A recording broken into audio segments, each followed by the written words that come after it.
All right, y'all. Give me a second. Let's share.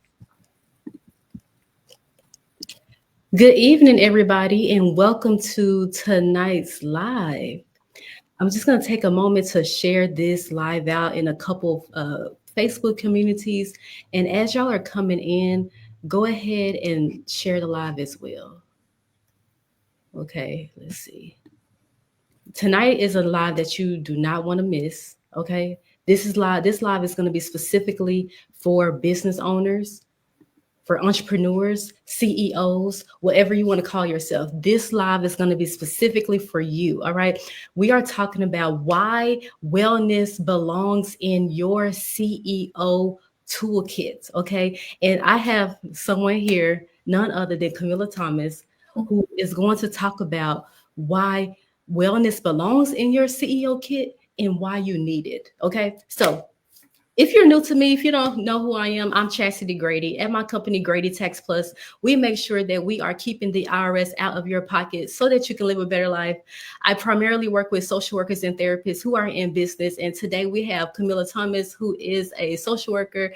And so let me just let her introduce herself before we really get into this live. Go ahead.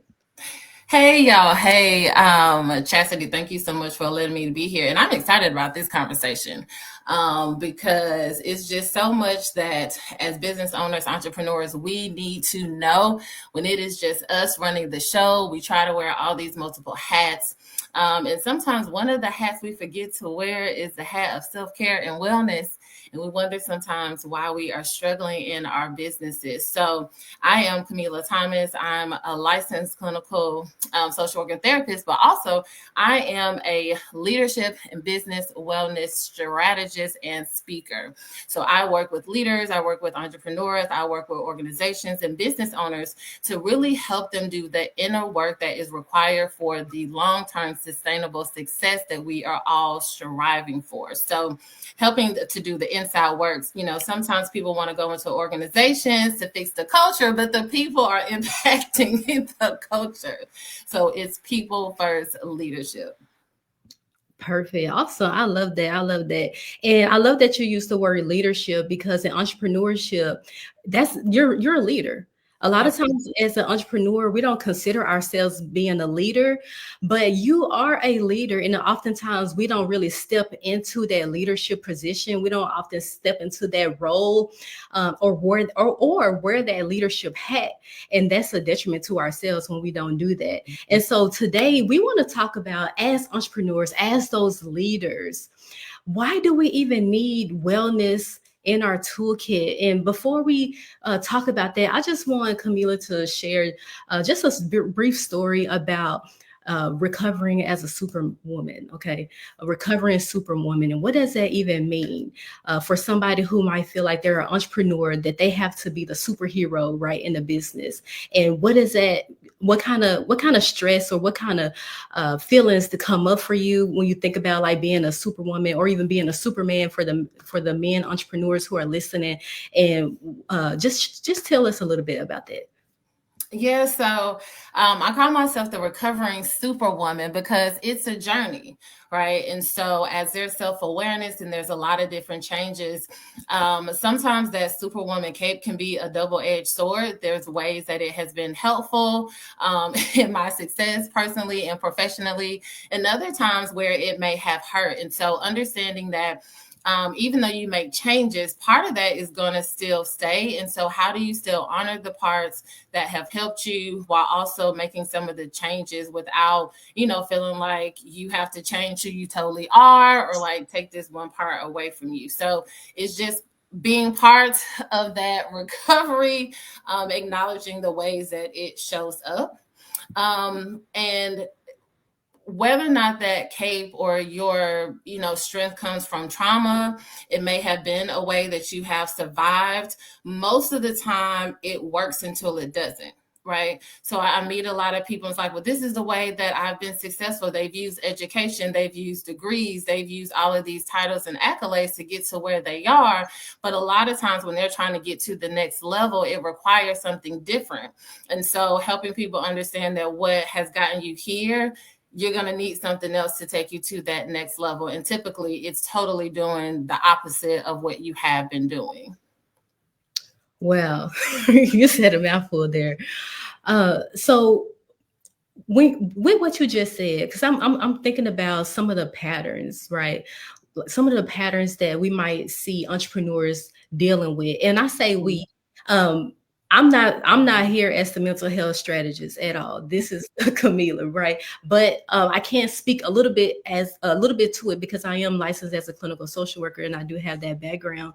And oftentimes, even though I'm out of that field, the entrepreneurs that I work with, I see signs that they're dealing with things to where I can see that they're going to need extra support in their business. That maybe it can't come from uh, a coach who doesn't have a mental health background, and it actually needs to come from somebody who does have that mental health background. So, what are some like patterns? What are some signs that you see entrepreneurs dealing with, where it's like this may be a sign that you may need to add wellness to your toolkit?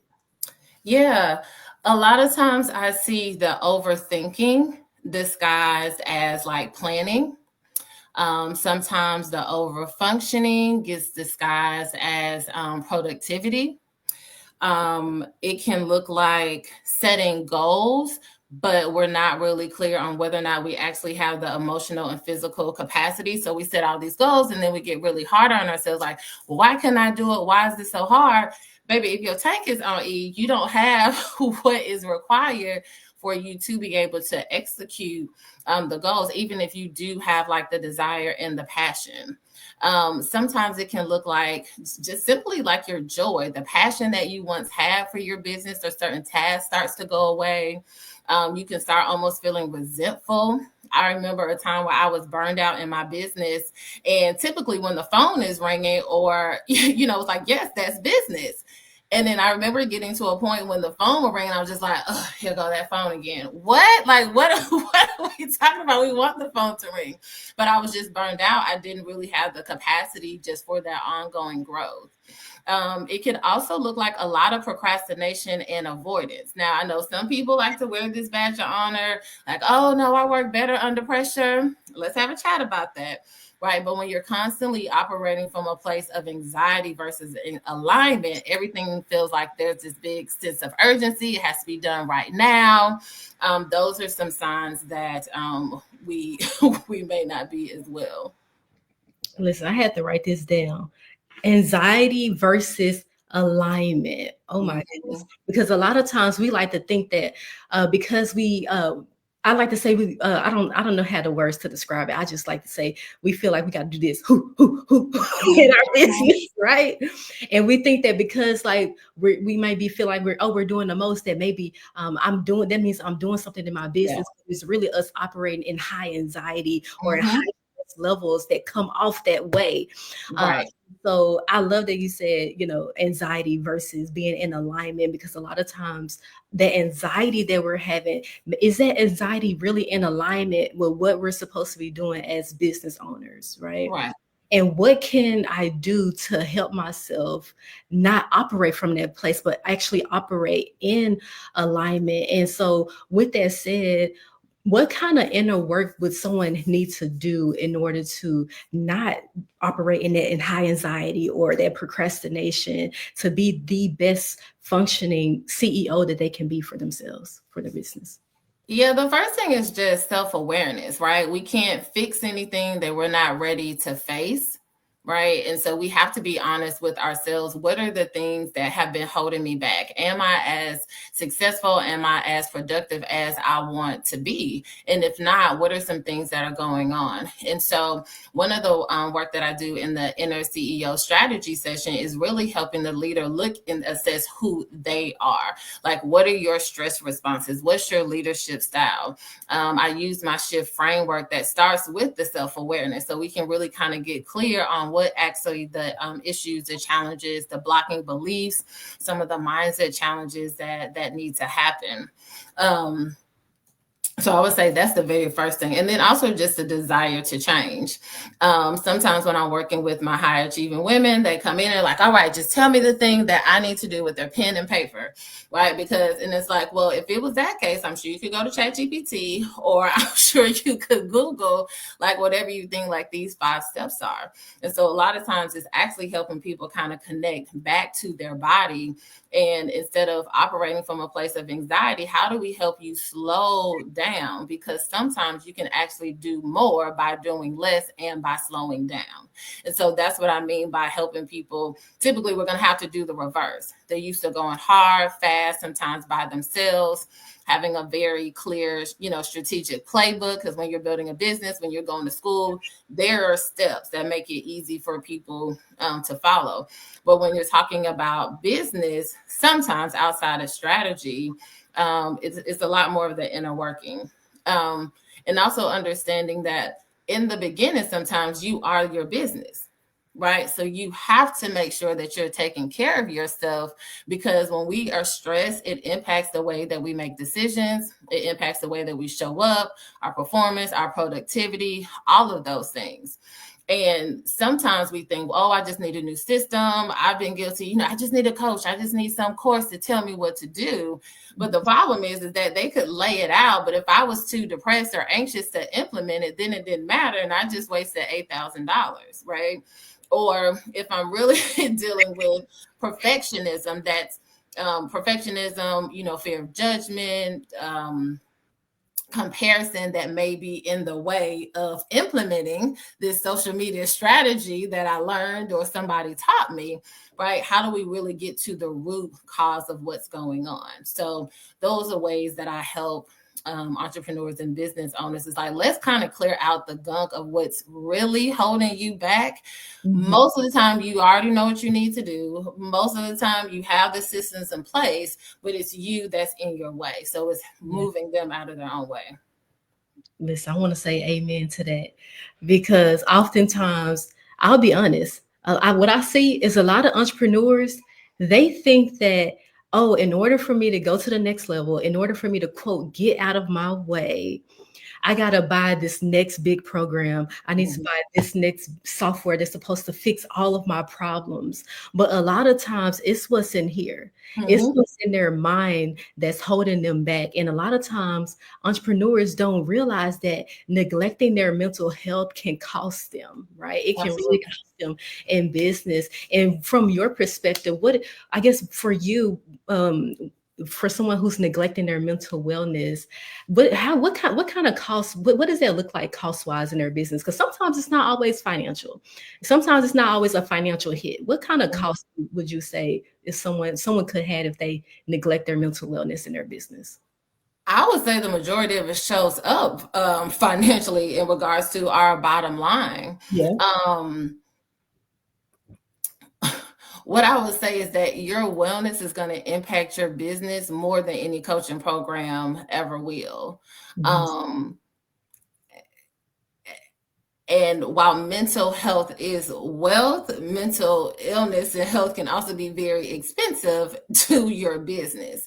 And Mhm. so, what do I mean by that? I can think of times when, I hit what I would call like my rock bottom and really, was just struggling and noticed the impact in my mental health.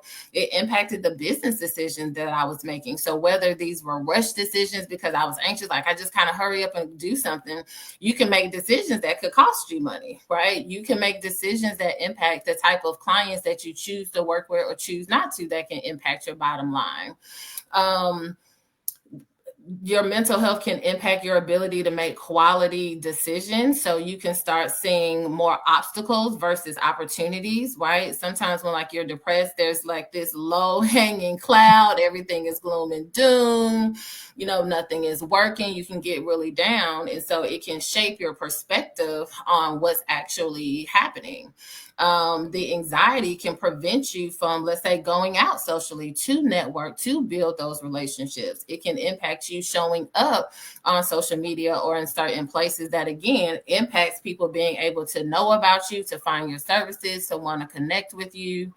It can impact your consistency, right? Because you're stopping and starting because there's self-doubt, there's imposter syndrome. You thought you knew what you were doing and you went over here to social media doom scrolling, then you got attacked by like this fear of comparison, and all of a sudden you're questioning everything that you were already feeling good about. So mental health is wealth, but it's also very expensive when we're not taking care of it well, because it directly impacts our decisions and how we show up in our business. And not to put all my money out there, you my CPA, my bookkeeper. Mm. So you can look at some months where the money wasn't coming in, as consistently based on, things that I may have shared just that may be going on, in my personal life. So it's a direct impact. There were some things that you were saying, and I just kind of had an aha moment. I was like, us comparing ourselves, us when you said looking at obstacles versus opportunities. Sometimes we normalize that stuff, but all of that has to do with mental wellness. Mm-hmm. If I'm only looking at the obstacles, if I'm only looking at the stumbling blocks, if I'm only looking at what I don't have, all of that has to do with my mental health, my mental wellness. And I can see how many entrepreneurs will continue to struggle with comparing themselves, with not being able to seek out opportunities or get outside, like people like to say, and claim that they are introvert. It's because they're not dealing with that mental wellness. And so oftentimes, in order to deal with it, people oftentimes need some tools, they need resources. And what kind of tools would you say could help someone make the biggest impact? If they's like, today I want to focus on my mental wellness, I no longer want to compare, I no longer Mm-hmm. want to look at obstacles. What is like a tool? What is something I can use to help me? Again, I would say with the self-awareness and the self-honesty first, because it can be hard to change if you're not really bought in and really understand why we're making the change, and the consequences of things staying the same. The second thing I would say is helping people figure out what their regulation strategies and tools are going to be. And that looks different for everybody. For some people, it may look like going to the gym. Other people, it may look like, being outside in nature. It could look like therapy. It could look like deep breathing. I have different playlists based on, the mood that I'm trying to be in. And so we're going to get stressed. Stress is a part, to a certain extent of running businesses. So being able to know and listen to your body, what's my body saying? Because the body is going to speak to us way before our brain is willing to accept what's happening, right? Our body may be like, girl, you tired, your back hurt, your eye twitching, your migraines are coming back, but your mind is gonna be like, nah, sis, we gotta keep pushing through. We got this deadline, this and then the other. But most of the time, we actually slow down and listen to what our body is telling us that it needs, whether it's rest. And rest doesn't mean just sitting around doing nothing, right? Sometimes rest could really just look like, let me just take a break. I've been at this thing for 2-3 hours. I'm starting to get fuzzy looking at the screen. Let me just take a break, go do something for 30 minutes, an hour, come back, right? Give my brain a break. And can I see it with a fresher, clearer eyes? Sometimes it may look like naming, and, it's kind of cliche, but actually crying, letting out those frustrations. Sometimes it is hard. And so instead of just acting like everything is fine and, oh, this doesn't matter, can I just say, you know what, this is hard right now. Let me let this out, but I can do it. Right. Who are the supports that I need? What are some of the resources that I need? But sometimes just being able to acknowledge what's happening versus just trying to act like nothing. And then the last thing I would say, outside of just listening to your body, the self-regulation, the awareness, is really just seek help. One of the things I think that I've been guilty at certain times is feeling like I can do everything in my business myself. Mm-hmm. Or even when I know that I need help and maybe I may not have the financial resources to hire, sometimes just understanding some things I'm just going to have to take off of my plate, right? I can do it all, but it may not be at the same time. So what are the core things that I really need to focus on that will move my business forward, that are more revenue generating tasks where I can then hire the help that I need, because these other things still need to get done. But is an email list or some of these other things really vital? And is it the biggest priority right now, or is it something else? Mhm. You know, there's so many, there's so much I want to say right now, but let me hone in on this one thing on seeking help, Mm-hmm. because as entrepreneurs, sometimes there's like a stigma, right? It's already a stigma in the mental health space already. But then when you want to bring that into the entrepreneurship space, you're like, oh my gosh, if I bring on someone to help me from a mental health standpoint, does that mean I'm a failure? Like, what does that say about me as a person if I bring in someone to help me with my mental health? And I'll just kind of self-disclose, because when you said the whole eye twitching, I started getting triggered, because earlier this year I was listen, my anxiety was high. I was dealing with some stuff and my face was twitching. I was like, let me go to the doctor, see what's wrong with your girl. Let me go to the doctor.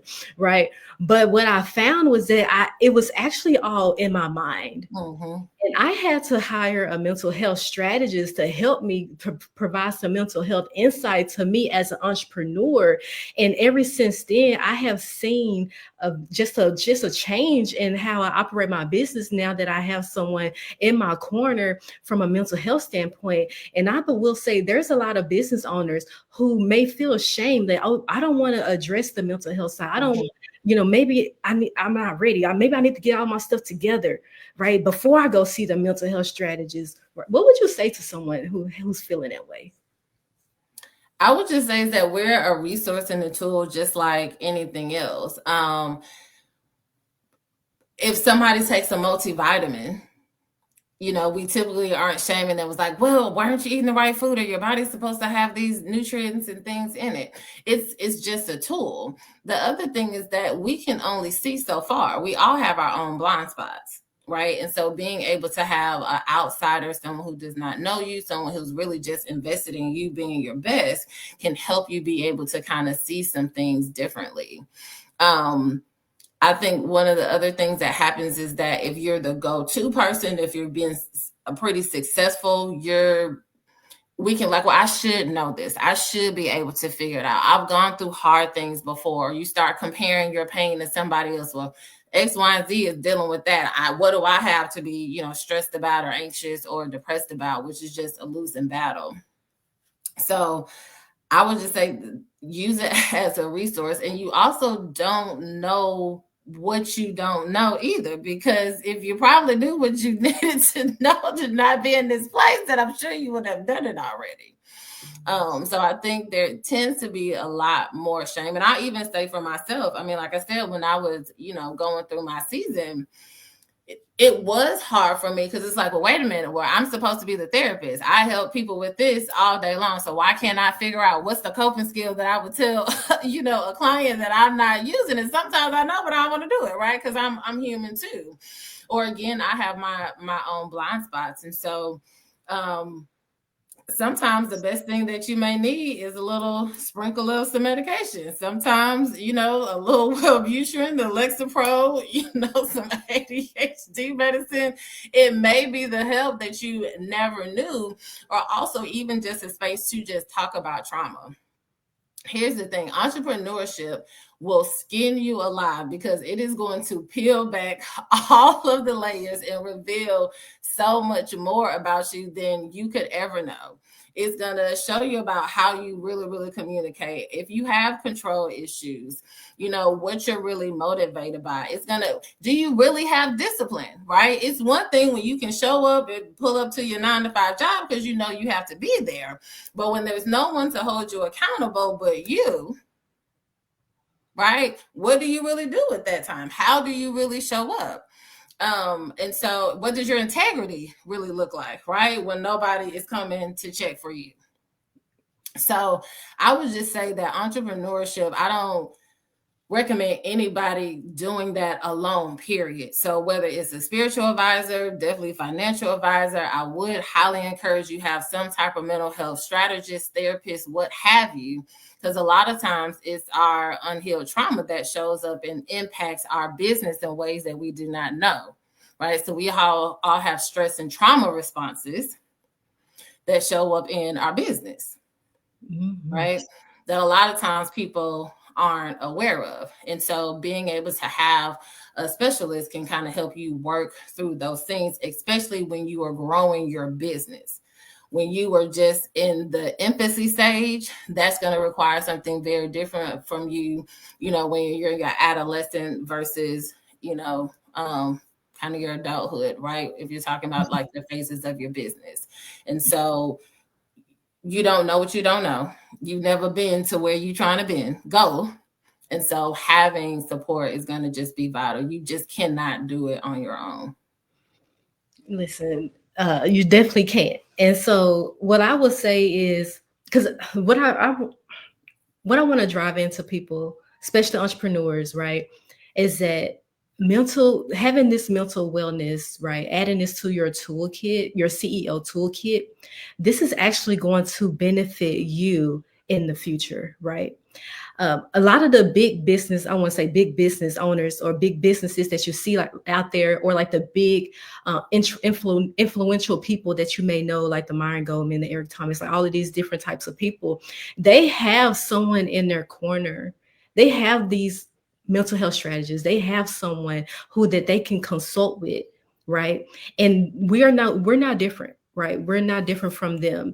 Just like literally everybody, Bill Gates, literally all of these people. Mhm. You think they're out here doing entrepreneurship with no mental health support, right?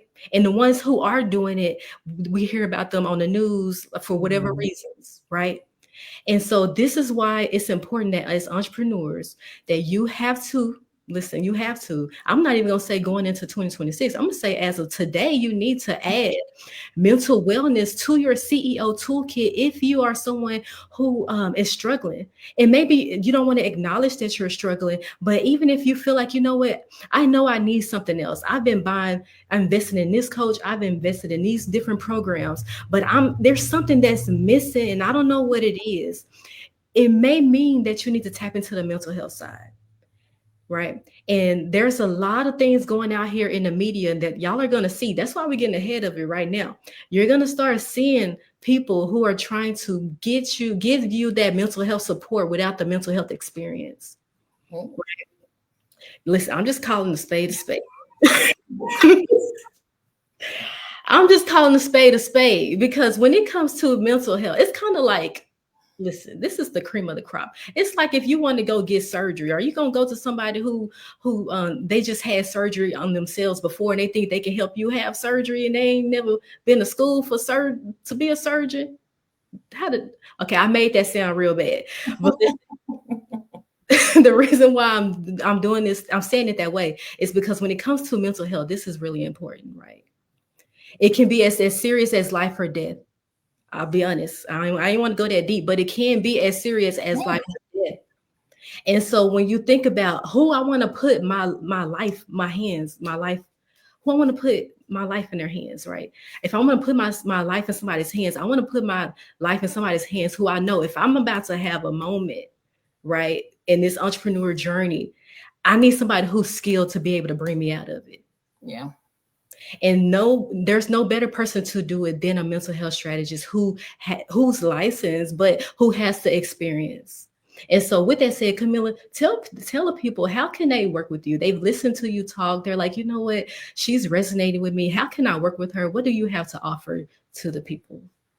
Yeah, so in my new leadership and wellness consulting firm, a couple of different ways that I am working with people. So one, sometimes people need action right now. And so I offer a stress to strategy session. So it's 60 minutes, an hour. You get to come in with your questions, with what your challenges are, and that is going to be a live working session. So when you leave, you have a very clear plan, your issues, your questions, all of those things already mapped out. The second thing is going to be the inner CEO strategy session. This is going to be 90 minutes where we are doing a deep dive on who you as the leader, the CEO, the entrepreneur are, and then also a very close look at your business. So what are the things you're doing well? What are the things that are blocks? What are the challenges? all of that stuff. And then we're also going to do a soul care assessment as well. So we're looking at yourself, we're looking at your business, but so now what does this really mean? What is an actionable plan where we are merging both of them? The other thing is that sometimes people do need therapy first to kind of heal from some of that trauma, to deal with the depression, deal with the anxiety. Sometimes you're doing well, but life, you may be going through grief and loss, right?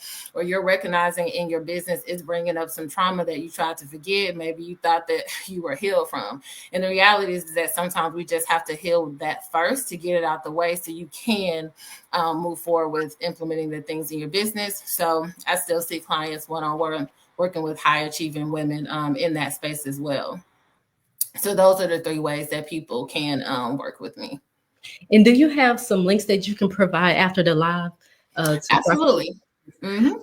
Now, let me go back to you. The second option you said. Tell me that second option because I got something for the people. The inner CEO strategy session. Yes, Mm-hmm. the CEO strategy session. Listen, y'all know I'm the queen of can I write that off? Can I write that off? Listen, if you book this inner CEO strategy session, this is for your business. That means that your business just got a tax deduction. Okay. That means that your business just got a tax deduction to write off so that you can be mentally well to even operate the business. All right. So I just had to throw that in there. Can I write that off?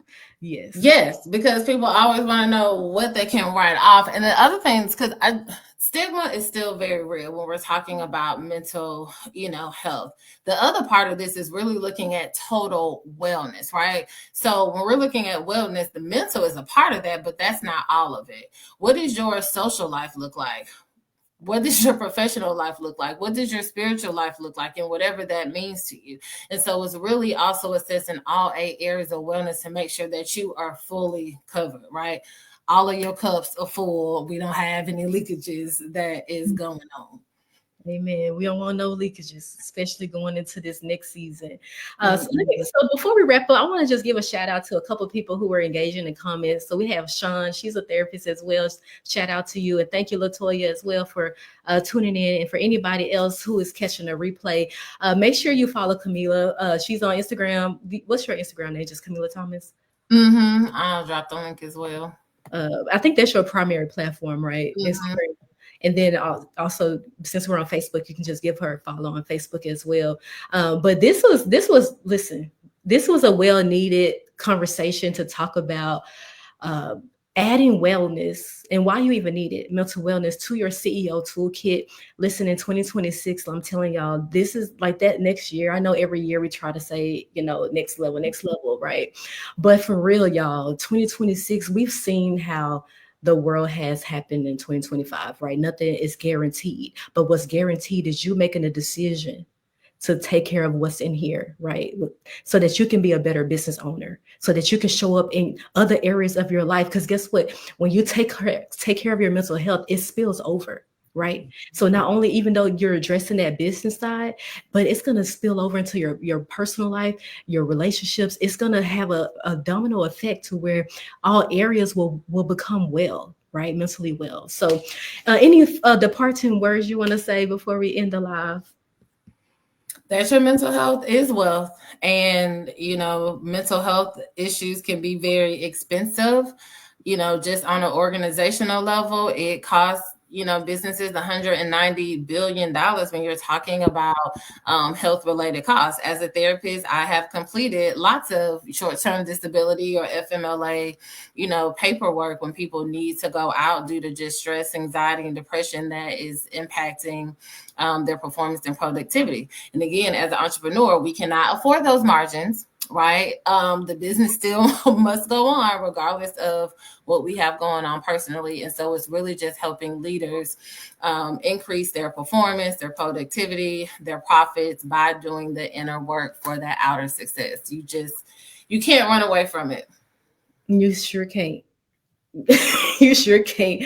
So thank y'all for tuning in to the live. If y'all catch the replay, hashtag replay, let us know what's your number one takeaway. Are you adding mental wellness to your CEO toolkit, not only in 2026, but before we even end 2025? Are you going to add it? And if so, we have the link in the comment to get the inner CEO strategy session for you, as well as following Kamilah on Instagram. All right, y'all. Thank y'all, and we'll talk to you next time. Bye.